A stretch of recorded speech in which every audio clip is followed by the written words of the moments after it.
ఒక కంపెనీలో ఒక ఆవిడ 30 ఏళ్ళ బట్టి పని చేస్తూ ఉందండి. మామూలు పని, ప్యూన్ అంటారు కదా, ఆ పని చేస్తూ ఉంది. కానీ చాలా సిన్సియర్గా చేస్తూ ఉంటుంది ఆవిడ. సో ఆ కంపెనీలో రూల్ ఏంటంటే సుమారు 1000 మంది పని చేస్తారు కదా, అందులో ప్రతి దీపావళికి కూడా రూ. 500 అందరూ వేసుకోవాలి ఈచ్, ఇంక్లూడింగ్ ద CEO. మొత్తము జమ అవుతుంది కదా రూ. 5 లక్షల.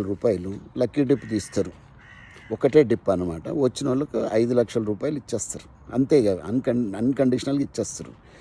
సో ఈసారి మాత్రం ఆవిడ ఎంతో కోరుకుంటా ఉంది, అరే నాకు వస్తే ఎంత మంచిగుండు, ఎంత మంచిగుండు. ఎందుకంటే పాపం బిడ్డ పెళ్లి చేయాలి, ఆవిడ దగ్గర పైసలు లేవు, ఖర్చులు చాలా ఉన్నాయి, ఏం చేయాలా అని చాలా టెన్షన్లో ఉండిందన్నమాట. సో ఏమొస్తుంది నా ముఖానికి, ఇప్పటివరకు ఎప్పుడు రాలేదు, ఇంక ఇప్పుడేమొస్తుంది అని అనుకుంటా ఉండింది ఆవిడ. సరేలే అనేసి ఇంకా కాగితంలో మీద తన పేరు రాసుకుంది, వేసేసింది. సో అందులో ఒక ఆయన కూడా అనుకున్నారు, చలో ఈవిడకే వస్తే బాగుంటుంది, ఒక మంచి ఆయన అనమాట, CEO, పెద్ద ఆయన అనుకొని CEO ఆయన పేరు రాయకుండా ఈవిడ పేరే రాసినాడు. సో ఇంకా లక్కీ టిప్ మొదలవుతుంది. CEO మనసులో అనుకుంటున్నాడు, ఈవిడికి వస్తే ఎంత మంచిగుండు, ఈవిడికి వస్తే ఎంత మంచిగుండు, ఇంకొక 5 లక్షలు కలిపి నేను ఇద్దాం అనుకుంటున్నా అని మనసులో అనుకున్నాడు. అది కాక 5 లక్షలు.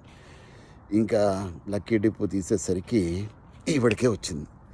అబ్బా ఎంత హ్యాపీ కదండి. CEO అయితే ఇంకా ఆనందపడిపోయి గెంతేస్తాడనమాట.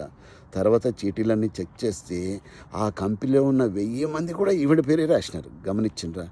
ఎంత మంచి ఆలోచన అండి, ఎంత మంచి ఆలోచన. సో ఒక సంస్థ అన్నది అలా ఉండాలి, ఒక దేశం అన్నది అలా ఉండాలి. ఒకరి ఎదుగుదల మన ఎదుగుదలని భావించినప్పుడు అన్నీ అద్భుతాలు జరుగుతాయండి.